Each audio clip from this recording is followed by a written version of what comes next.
And I'm feeling alive.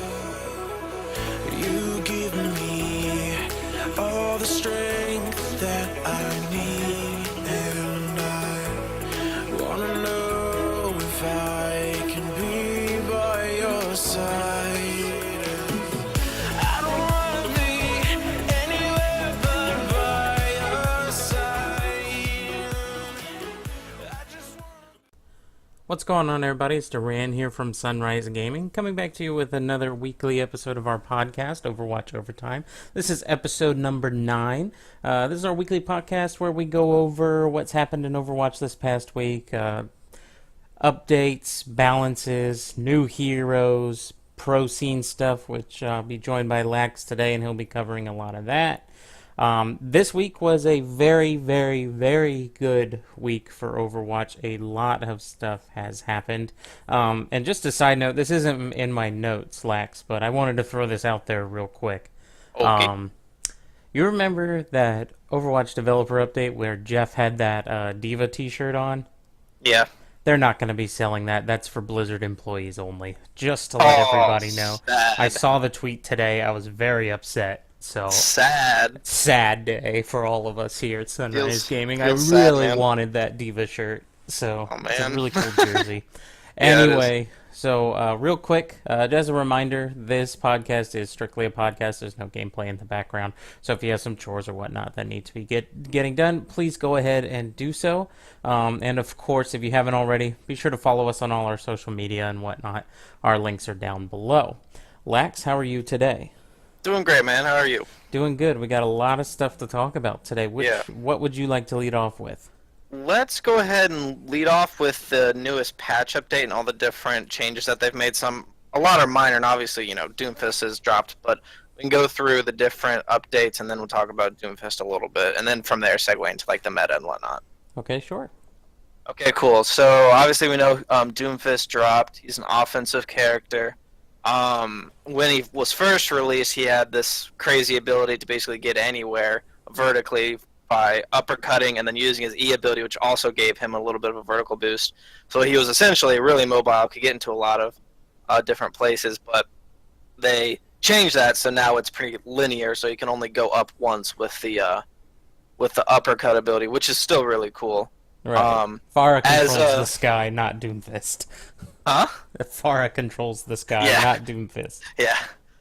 As me and Doran learned yesterday, the Doomfist's ultimate's pretty lit, and when you combo it with Zarya's ultimate, Oh, it's yeah. kind of hard to stop. We got, what did he get, 5 kills 5. off He that? got a- Yeah, both me and Doran were in there. Felt bad, but nonetheless, from what I can tell from seeing him play, he's kind of you have to be very careful when you dive in with him because he can die fairly quickly, and he definitely needs good teammates around him. But other than that, he is pretty legit. I think he'll see some play in the competitive scene. I don't know so much about the pro scene. What do you think? I mean, of course, in the top 500, people are gonna play him for sure. Pro-wise, I don't think we'll see him for a little while. Yeah, not for a while. It usually takes them a month or so to get a new hero into the meta. I mean, we are just now seeing Sombra coming in, and Orisa making her appearance every once in a while. So I don't see Doomfist right away for pros. I gotcha. Yeah, he's a pretty cool character. Let's talk about the changes to Zarya. So now, whenever you're inside the Zarya bubble, all your movement abilities are disabled. Correct? Yeah. So any movement ability, all of Tracer's abilities are cut. All of Doomfist's, fun fact, all of Doomfist's abilities are shut down as well.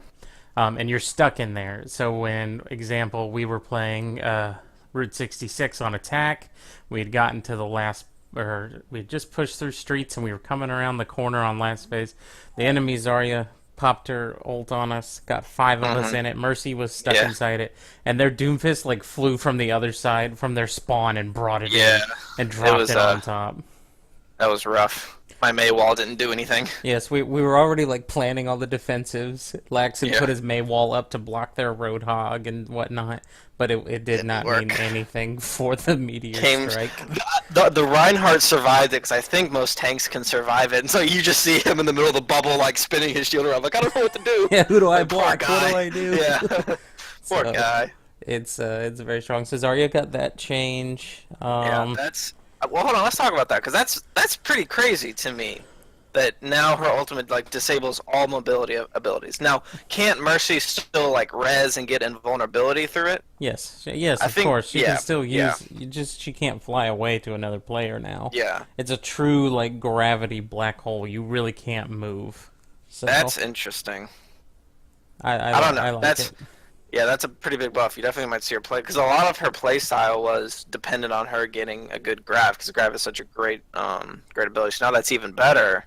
Yep, You definitely see her being played a little bit more. I think. for sure. I think this is Blizzard trying to balance out dive a little bit. So Yeah. I mean, okay. Dog. There's the puppy. There's my dog. Anyway, you know what? You're not coming in here now. You stay outside. So I think Zarya is gonna have a better place now. I mean, this isn't rebirth of the triple tank meta, but Yeah. maybe people will give up. I mean, Winston's too good of a dive tank, and pros have been very vocal about not liking D.Va. So I wonder now that Zarya can do this. I wonder if Zarya comes into play a little bit more. So long as her ult doesn't get eaten, I think Zarya can definitely see some more play because because you can't good- eat her beam Yeah, she's obviously. a good So counter to D.Va. So yeah, so now that Zarya's getting a little bit buff, of course we've always said that Zarya is a really high skilled character because you have to be able to build charge really well. But she definitely might be able to shake things up a little bit since D.Va is considered one of the best characters right now. She might be able to handle it a little bit, and Doomfist too. exactly, yeah, Doomfist And can in a melt way, her. yeah. So anyway, let's see here. What else do we have? There was two updates to Genji and D.Va that are interesting there. D.Va's defense matrix and Genji's deflect now add sound effects and voice lines. Oh, if you So, like, if you eat an ultimate or reflect an ultimate, right? yeah, it's that is the funniest thing Little bit of I've ever trash seen. talk. Yeah, because you know that somebody's gonna get pissed off because the D.Va ate their ultimate. Oh man, that's hilarious to me. I love it. Yeah, it is. It is pretty funny. I really liked it. Let's see here. So, also on the PTR right now, Hog has gotten a buff, and Junkrat has gotten a buff. And did McCree? No, McCree's buff went live. Let's talk about that for Yeah. a second, because I was playing So this, a little bit of McCree. So you go ahead and explain it. It's interesting. So they changed this flashbang, and now stunned targets are now slowed heavily, meaning they're less likely to escape while stunned. Basically, when you normally stun, okay. So like let's say a Lucio is running at you on speed, and you flashbang him. His momentum's still gonna carry. So if he's running directly at you, you flashbang him like a meter or two in front of you, he'll go flying past you because his Right. momentum's basically carrying him. Now, basically, when you stun somebody, they're going to be dead in their tracks for a second. Pretty much stopped, but not. It's pretty much any extra momentum that they've been carrying gets just cut. Yeah. So things like flashing Genjis and Lucios and Tracers and stuff will probably be a little bit easier, which is good because people are saying that McCree's supposed to be the one to handle dive, but right now he's just not in a good place because everybody can just run all over him. So I think this is a good buff, and especially good because Genjis like to attack from above, so they like to get on top of you and then try to dash through you. So now you can stun them, and when they're in the air, they'll just drop in front of you. So it's a little bit. I think this definitely helps the whole we want to nerf dive a little bit meta. Yep. It's really good. It's a lot easier now. Tracers and whatnot can't run away from you as fast.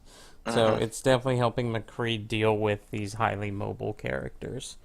So Yeah. on the PTR, Roadhog got his damage put back up. So he's still not one shot, potential kind of deal.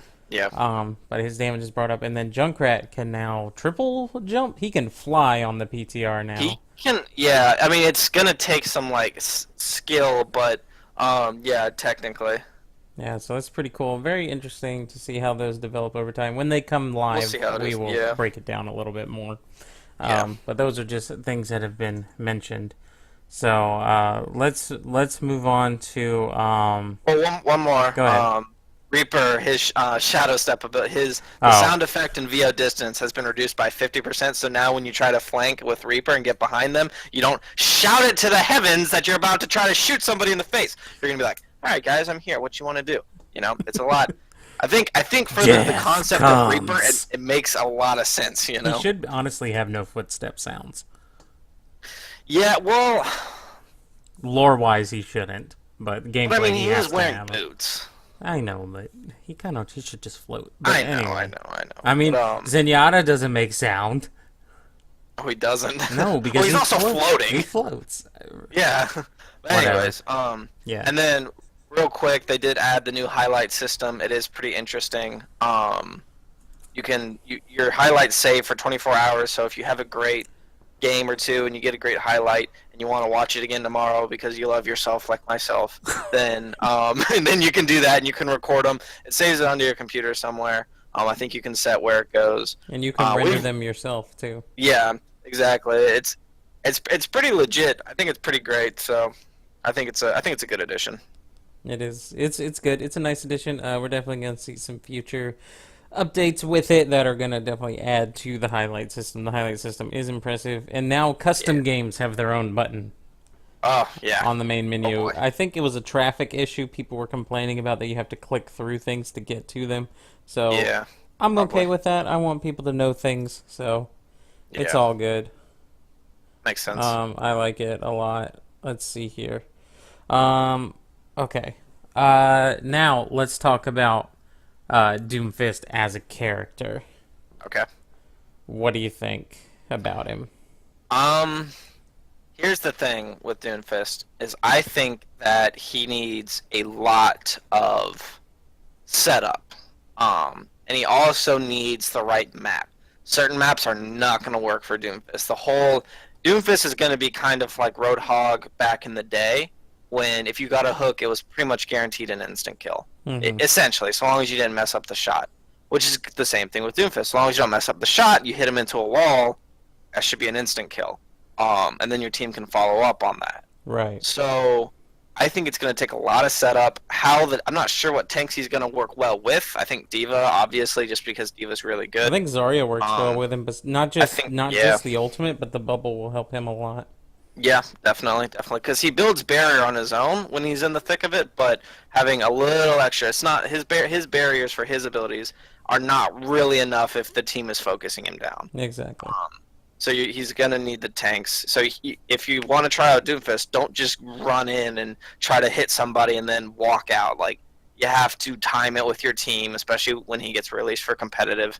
If anybody tries to play him, make sure that you have a tank that can peel for him a little bit.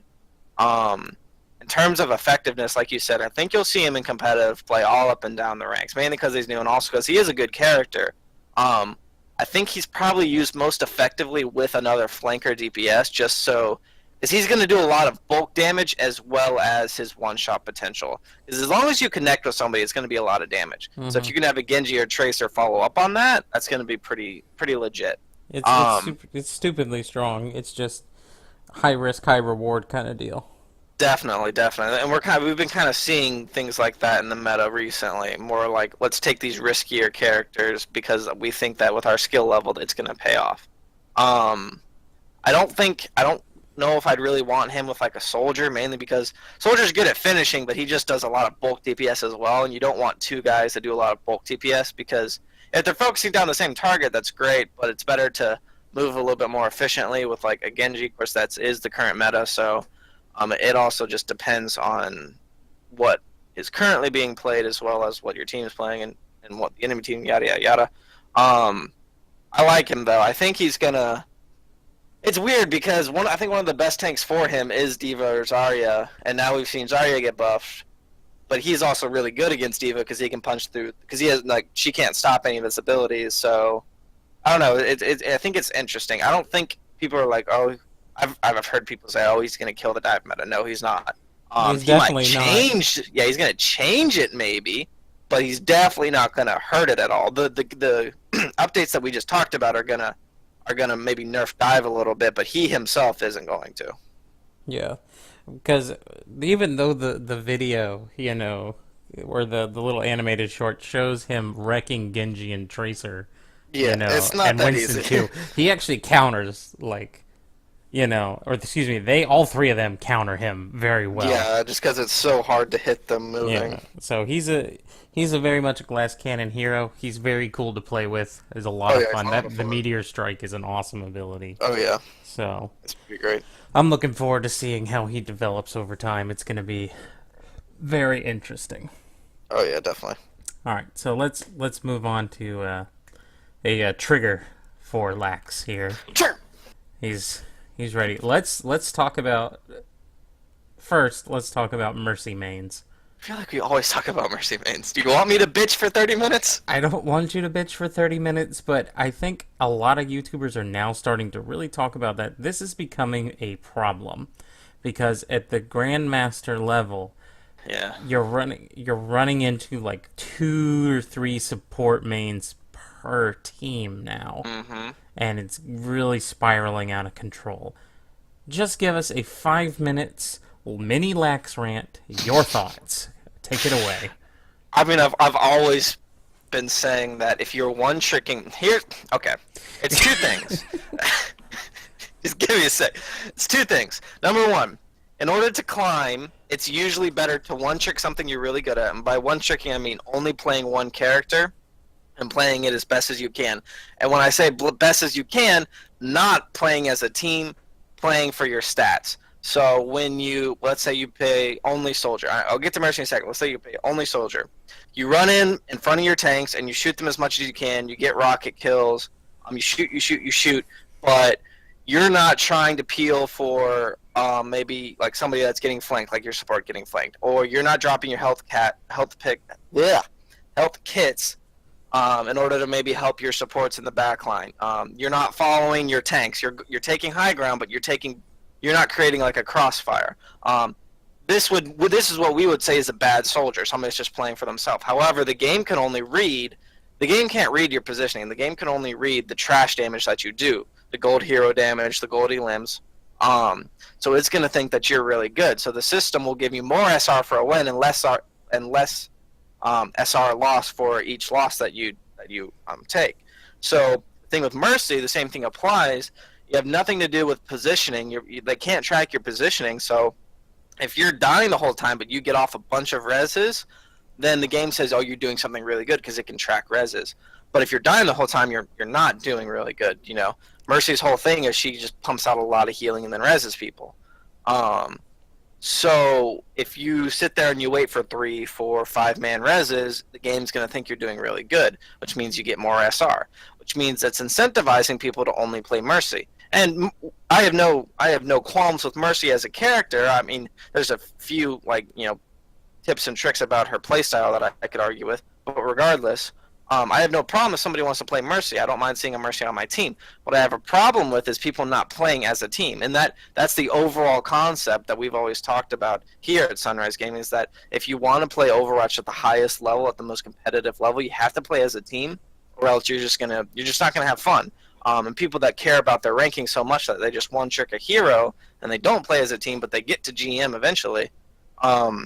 It's terrible, and you can watch YouTubers, you can watch streamers, and you'll see them get in groups with like 2 or 3 support mains, and they all either main like Lucio or Ana or Mercy, and Mercy's usually the most common one, because as long as you pump out a lot of healing and a lot of reses, then you can climb really easily. I mean, it blows my mind how somebody can have a lot of hours played, have a less than 50% win rate, and still be in GM like that. That mathematically doesn't make any sense, but that's because the game is telling you keep doing those reses. And this applies to other characters as well. We bitch about Mercy mainly because it seems like the actual SR gain is far higher than other characters, but like people like with Widow and Torb and Sim, these characters that not a lot of people play, that are considered off meta, the game compares what you did in the match to other people, and it says, okay, you're doing really good because you did a lot of trash damage, so we're going to give you more SR. It's frustrating because it creates it's just anti-teamwork and anti-team. You can't. We've all had the games where nobody's communicating and you roll the other team. That's mainly just because you had your team was just better skilled than them. But if you really have been in one of those matches where you're going back and forth, you're trading kills, you're trying to talk to each other, like that's Overwatch. That's what you're trying to do.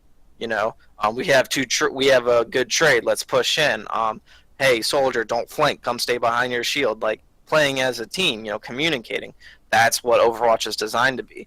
But then you have players that just play for themselves, and it's really frustrating. And then these guys get to GM, so the system is telling them, hey, you're doing something good. Keep doing what you're doing because you're gaining rank.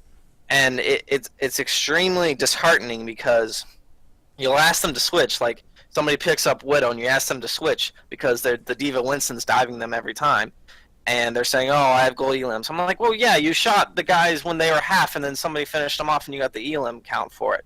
Or you shot the guy that was already half. Like, I'm glad you're hitting shots, but we're not doing what we need to be doing at the right time. It's really just the system incentivizing people to play how Overwatch is not supposed to be played.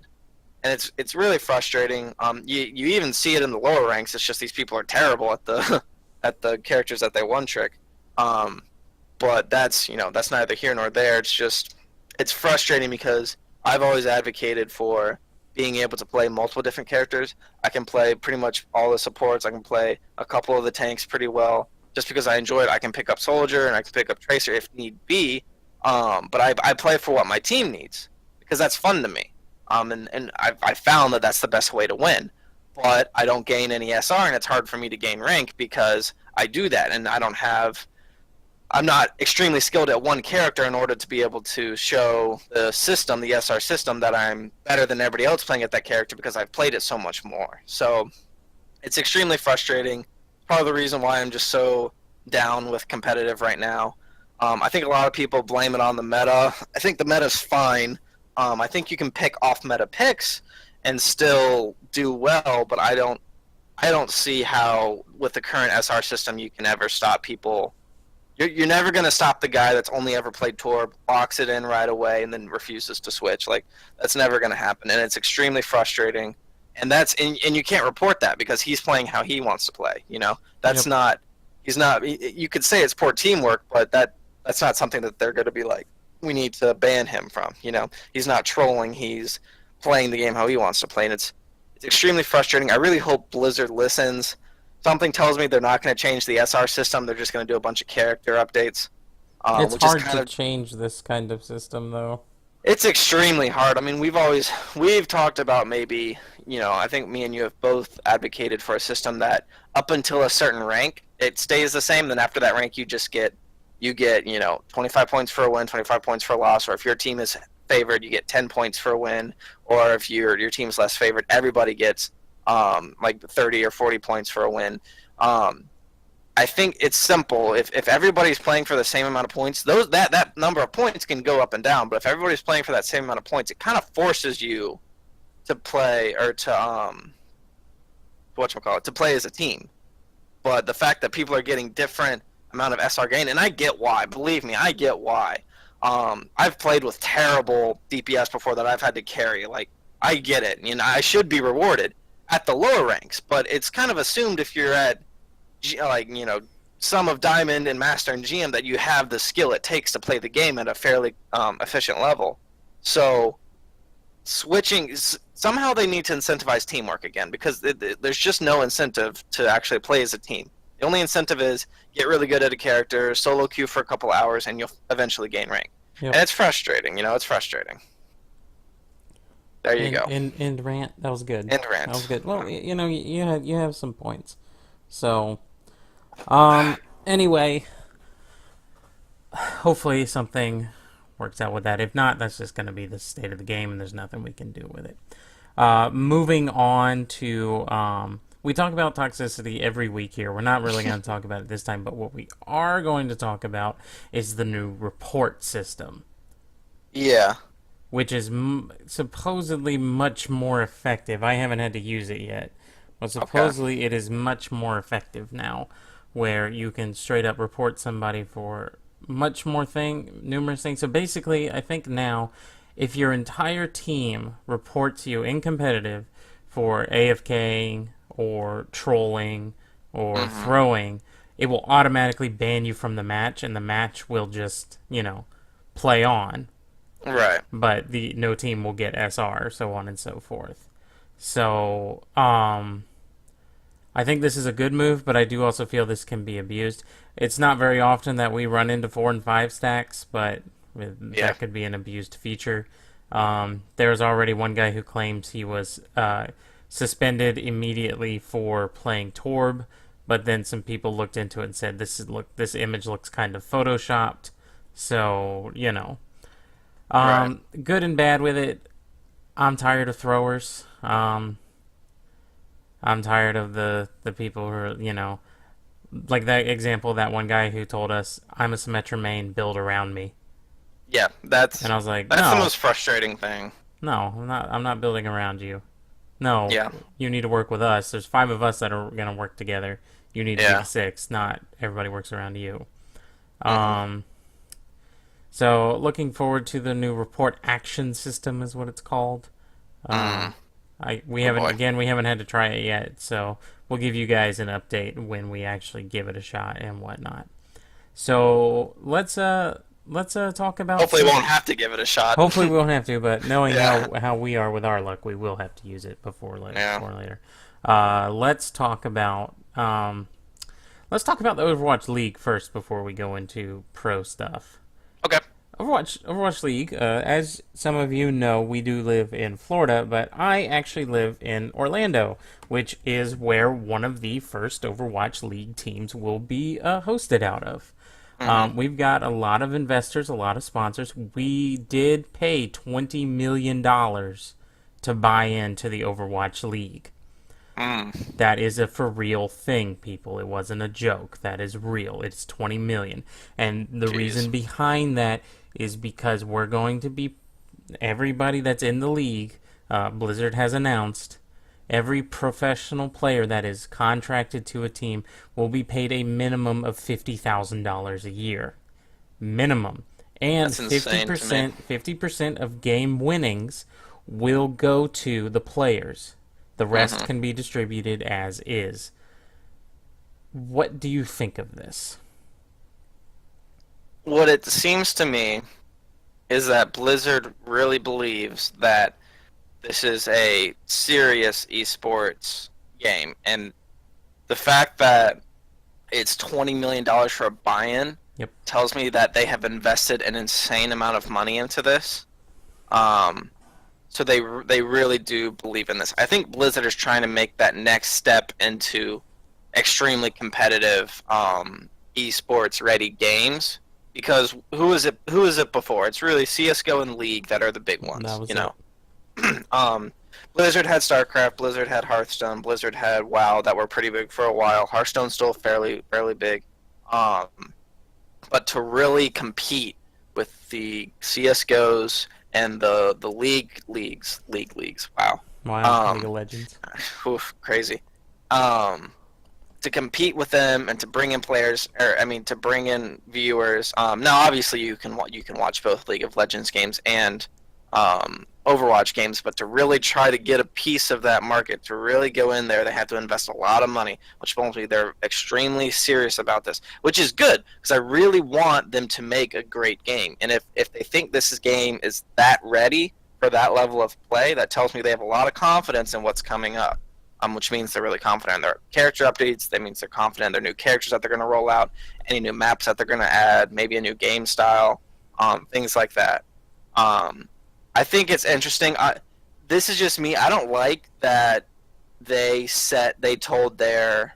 I get why, and I know why, but I don't like that they told their teams you have to pay them a minimum of $50K. I totally get why, because they want to incentivize people to actually try out and be professional players. I don't think that you would really have to worry about some. So long as somebody can pay their rent and get food, I think they'd want to be a professional gamer. That's just kind of our mentality. But at the same time, I understand they want to incentivize the best of the best, and that's just the minimum. Like people, Can pay obviously more. teams, yeah, obviously teams will be paying a lot more for extremely good players, stuff like that. There are definitely some players that will get a pretty nice paycheck probably, in terms of esports games. And not just Salaries that, and I was whatnot. also, because when it went live, I was tweeting about it from the Sunrise Gaming account, and Hmm. I had said this is a great move because now pros don't have to do other things to supplement their income. Yeah, Because some of these yeah, pros only make about $2,000 a month, which is not yeah, a whole lot. That's, a full-time minimum wage job. yeah. So this was a good move. And then some guy said, well, they can still stream if they want to. And I agreed with him. I said, right, they can still if they want to make their own fan base and whatnot. Yeah, But yeah, they yeah. don't have to. Like, Yeah, and a that's lot of that's good. pros stream because it supplements their income. It helps them Uh-huh. pay their bills. So this is Yeah, good so they can solely focus on things. But with the $20 million buy-ins, I bet we're going to get some TV spots for the big tournaments. probably, I probably. know TLC is going to do the World Cup again, Oh, really? so which is fine. That's fine with me. Wonderful. I love it. I don't got a problem with that. So Yeah, uh, there's a lot of money being thrown into it. I really think it's taking off. The World Cup is a huge hit right now. hmm. Um, there's just there's so much money being thrown at this. I really want to know how much Blizzard invested into all this. They've had to. Oh my gosh. I mean, think about it. They've had to scout out all the areas. They've had to, purchase whatever TV time. They have to purchase. Isn't there an arena in every town or something like that? Yep, they're supposed to be. Like that's insane to me. Which Yeah. tells me that, like I said earlier, that they really think that this is going to be the next level, which I hope it is. But at the same time, I think there's High a risk, long high ways to go. reward. High risk, high reward, definitely. This definitely could not last. We've seen a lot of games that come out and they have an esports realm for a while and then it kind of dies off. Hearthstone was kind of like that. WoW was kind of like that. The ones that have lasted just really just been CS:GO and League. I'm trying to think of other games, but regardless, if they really do believe that this game can make it big, then I'm very proud that they're investing this amount of time. And it sounds like they enjoy the team and they enjoy the fan base, which is nice to know that the company that makes the game you play actually cares about what you think, actually wants you to enjoy the game on another level, because you don't have to watch. It's not like you have to pay like $10 a month in order to watch the league. You get it to just watch it. Yep, I can play casual as much as I want, then I can play competitive, and if I want to, I can even watch pros. Like it's pretty interesting. I like it. it is. So this is awesome for the future of Overwatch. We hope it sticks through. We'll definitely be following it very closely to see what happens. I Oh know yeah. nothing's going to happen right now because of the World Cup, but once the World Cup is over, I think we're going to start seeing a lot of Overwatch League news. I wouldn't be surprised if come January 2018 it is underway. We Yeah, got maybe. there's a bunch of major cities that are signed up. So, you That's good. know, That's good. It's based in the U.S., right? right now it's all based in the US. I think the US is going to be the trial run. Are they going to recruit any Korean players or anything? I don't know. I'm not sure how all that's going to work. Because I know they said that basically the different areas are gonna just approach players and try to sign them, Yeah. which is gonna be interesting because all the NA players will probably jump on it. But don't get me wrong, NA players are great, but there's a lot of talent overseas. So having to relocate people in North Korea that are already set up, North they may not Korea? speaking. Oh my gosh, I am so sorry. Well, I mean, you never know. You Kim sure? Jong might like Overwatch. Okay. Anyways, he's probably a Hanzo main. Oh God. Anyways, but if they wanted to recruit some of the big names in like South Korea, that's a huge transition. And unless the paycheck is super nice, those in South Korea might not Ah come. man, So South Korean players are like freaking celebrities over there. yeah, I like mean, I don't know if they'd want to lose all that status yeah, and it's the a big money and all status that. So if you're a South Korean pro player, you are almost a celebrity. Like people, yeah, everybody in Seoul will know you So Yeah, definitely. it's something to look at, concerning because I know Envious moved to Mickey, Yep. and that must have been hella expensive because he had to come with Yeah. the translator. He was So from what, Taiwan or Thailand or something. yeah, 'cause So that was probably not yeah, expensive to get him out, expensive to get him in.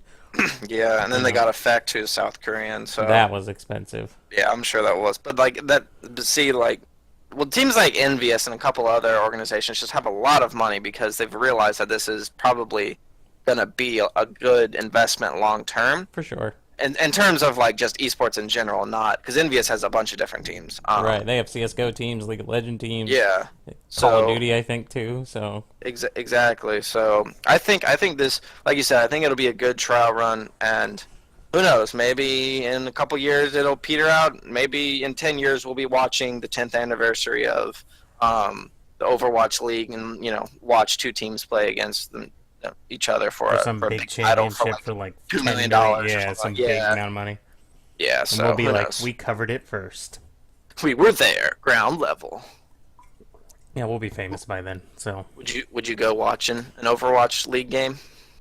like, so I don't know where Like they're in gonna do it person? in Orlando. I think that Yeah. I think UCF has, which is the college here or the university here in Orlando. I think they did open up one of their conference halls to it, Mm-hmm. which can seat about 2,000 people. There you go. So it's yeah, because I remember they put out an article that said that they were interested in helping the Orlando team do stuff. So Right, because right. if you guys don't know, which most of you probably don't, I think Max and I are the only two in Florida on this that watch any of this stuff. um, UCF actually has like competitive like in-house tournaments of different Yeah. games and stuff. They actually play for money and school stuff and things like There's a that. couple. There's a couple universities that do that. Yeah, I only know of UCF. The Knights Gaming, they do all Yeah. kinds of little things. I know they have League of Legends tournaments every weekend for money and Yeah. prizes. So I they're think very Auburn into does something like that. Auburn. No, or is it Alabama? Something like that. One of them both has There's it. some southeastern team that also competes like that. Yeah, so it'll be cool to see. Anyway, since we've been talking about the World Cup, let's transition over to that to kind of bring this podcast to an end here. Did you watch the Australia Japan game? Australia, Japan. Yeah, They the played each longest other? overtime push that's ever been done. Are you sure? Yes, They didn't play Japan. yes, You they mean did. Australia, Portugal? Lax. What? Australia, Japan in They're Australia. in different groups. They didn't No. play each other. No, they are not. Australia and Japan did not play each other. Yes, they did. No, they did not. Yes, they did. Where I'm looking at the match results Australia right now. versus Japan. BlizzCon qualifier 5 days ago. Oh, BlizzCon qualifier. That's what I'm talking about. You said World Cup. Oh, I'm sorry. Oh my gosh. Apologies. Yes, did you watch that game first? Yes, wanna I talk did. That about was it. insane. That was cool. Cool. Japan was surprising, and I can't believe Australia won. yeah. Pulled it But out Japan, at the though- last second. And if we're gonna talk about the World Cup, Japan though they topped their group and they had to beat out Finland to do it, and Finland didn't even qualify for the playoff stage. No, but wait, you do know that the World Cup comes to an end at BlizzCon, right? I know, but Japan never played Australia. Okay, buddy. Since Not in the World Cup. Not in the group stage. here you go, honey. Yes, I know. I saw it, but it's not. It's not the whatchamacallit. I would like you to read that title. I can read the title, but it's not on the match results. Is what I'm saying. Because it says Overwatch World Cup 2017 right there. I see that. I'm on the World Cup 2017 group stage currently, and there is no Japan versus Australia. It happened 5 days ago. Are you sure it's still there? Yes, I'm sure. Okay. Well, anyway, looks like we got a little bit of misinformation back and forth here. I don't. I saw the match. Great match. I'm just saying, on the World Cup, the group standing and the stages, they're in different groups. They wouldn't play each other. Okay. I don't know what that is. Okay, because everybody's saying World Cup on this thing. I know. I have eyes. For those of you What who are I'm wondering, saying- I've pulled up Overwatch esports tournament VODs, and it does say BlizzCon qualifier / Overwatch World Cup 2017. Yes. What I'm saying is, on the World Cup, the official worldcup.playoverwatch.com page for the group stage, they never played each other for this part. I don't know if this is affiliated with the World Cup or if it's just a BlizzCon thing. I don't know, but they did not play each other for the World Cup standings.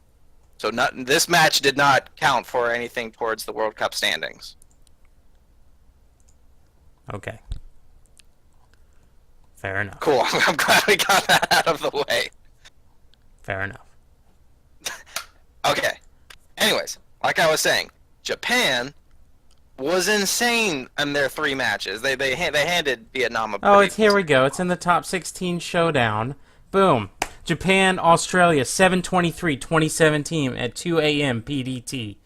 Kings Already Row, on to the Australia. Lijiang Tower, Japan. Volskaya Industries, Australia. Dorado was Japan 4-3, and then Australia won Oasis 2-0. Top 16. We're on to the playoff stage already? Yes, you're behind, What? sir. I am not behind. I am on the website, and it is not letting me click on the playoffs section. Okay, so here's I'm glad I'm leaving all this on the podcast. I'm not taking any of this off because we need to learn. Okay. We're gonna learn today. You in phase 3, right? Yes, I am in phase 3. Scroll group down stage. to the top 32. Yes, I am there. Okay, here's what I want you to do. Group D. I am on Group D. You see Japan. Yes. Click on their bracket and scroll down. Huh. Why are they doing it like this? They've always done it like this. It's a round robin tournament. No, dummy. Why are they going straight to the playoff stage?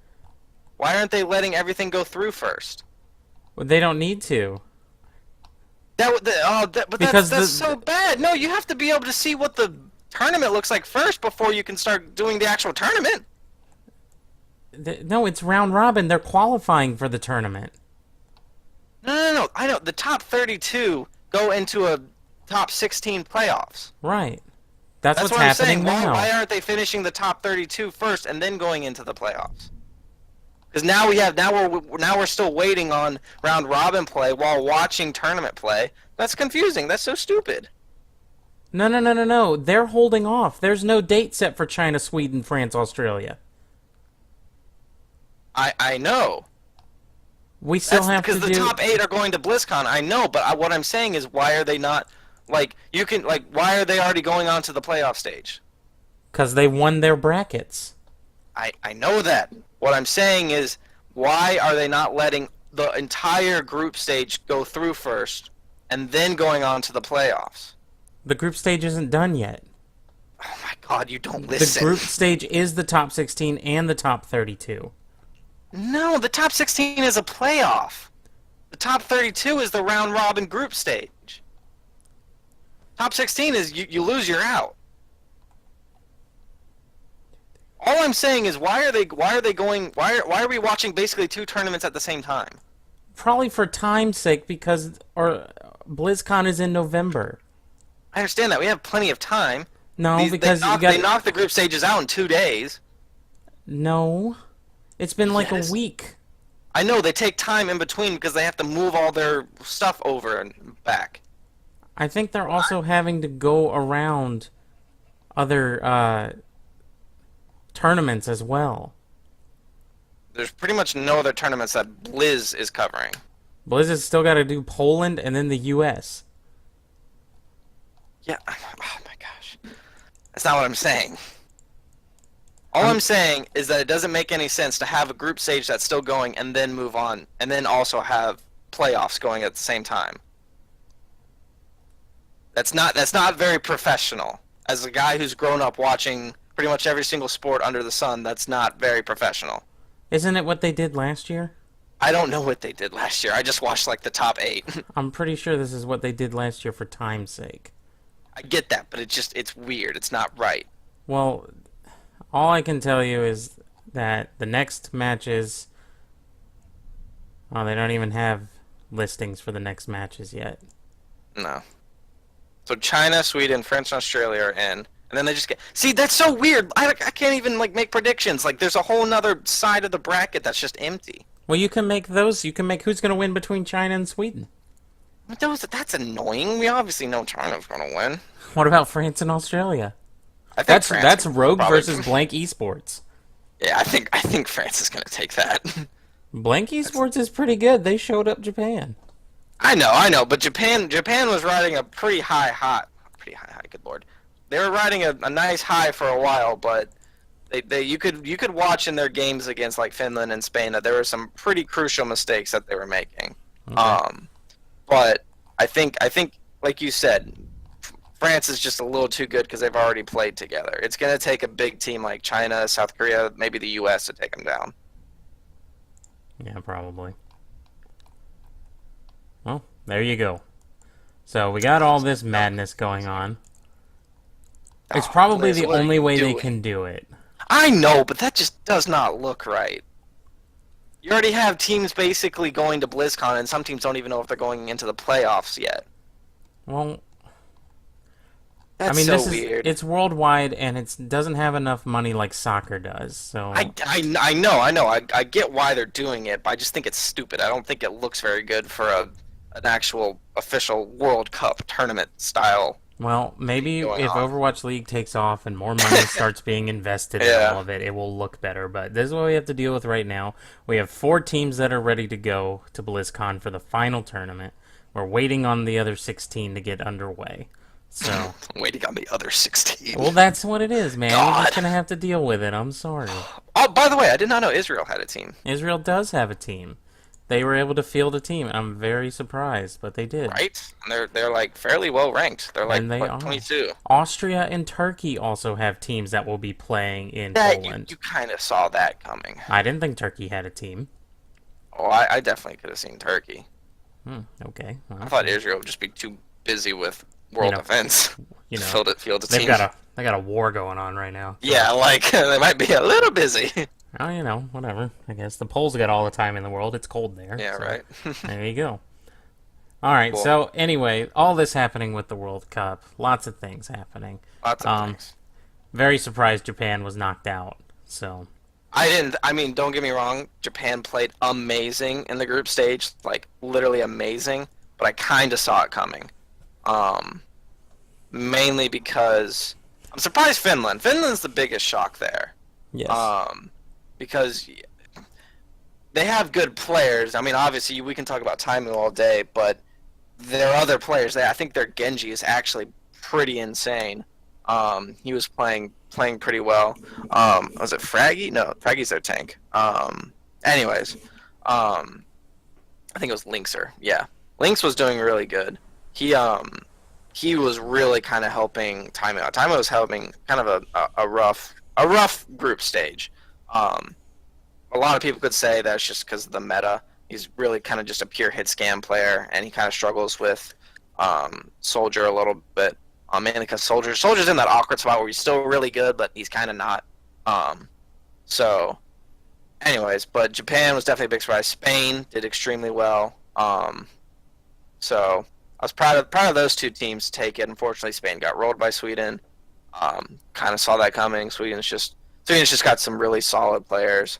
Thailand got rolled by China. We saw that coming. China's really good. Japan put up that hell of a fight against Australia, but Australia did push through, and then France rolled Norway. Or Rogue, let me say. Rogue rolled Norway. So good stuff. Go back and watch them. It's definitely like we've always said. Definitely want to watch good Overwatch. Then you definitely want to watch these, especially the stage now since it's getting all intense. Because this is it's a one match.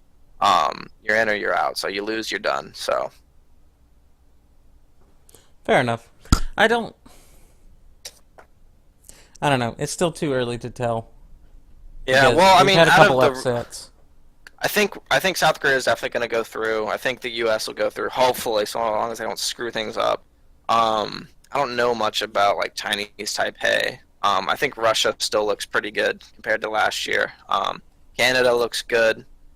So I think basically the tops of each. I don't know much about UK. Don't they have like a really good offense? Cruz that, or no, Boombox is a really good support player. I know that. Boombox is the best Zenyatta in the world. Yeah, he's insane. I think they have like a DPS that's really good as well. So the UK is not one of the teams to overlook. I think they'll win their group. I think the USA will win. Obviously, we know South Korea will. Hopefully, that would be an insane upset. I think Canada might not be able to. I think they might get out of the group stage, but they might not look as good. My boy XQC, Winston Mains Unite. I think he'll do well, and their team will do well. But at the end of the day, I think, South Korea, USA, UK, Canada, those might be the ones going on to that next stage in the playoffs to join China, Sweden, France, and Australia. So we'll see. We'll see. Yeah. Poland is up next, followed by the U.S. If you live in California, you can get your tickets. If you live in Poland, I think you can still get your tickets. I'm not sure. I think there. Is there any? You think there's any home arena advantage for Poland? There was a home advantage for Australia. Yeah, that was crazy. There was a ton of people there. Oh yeah. They were loud. I think there is now. Last year I didn't see so much of this, but this year I think there is a home team advantage. Yeah, maybe. That I don't even know, that venue they had in Australia. I was watching some Australian vloggers and whatnot that were there in the skybox, and since it's enclosed, it echoed through there. They were pretty loud, so it was nice, wasn't it? It was cool to watch that. So future Overwatch. Bunch of nerds yelling and screaming. So bunch of nerds yelling. All right. Since we're about to hit our mark here, any closing thoughts? Any final words of wisdom? Don't one trick. Okay. If you play Mercy and we're in the same match, I won't yell at you, but I'll be very disappointed. And also, if you have a Reinhardt, I ran into the other. If you have a Reinhardt that doesn't know what he's doing, just play Ana and save him every 5 minutes. So that's those are my tips for you. Fair enough. All right, guys, that'll do it for today. Thank you so much for watching. Be sure to follow us on all our social media and whatnot, which is linked down below, Twitch stream and our Twitter account. We will see you guys next time. Be sure to give it a like if you enjoyed it, give it a comment, and subscribe if you really liked it. So, you guys have a great day. We'll see you next time. Bye-bye. Bye.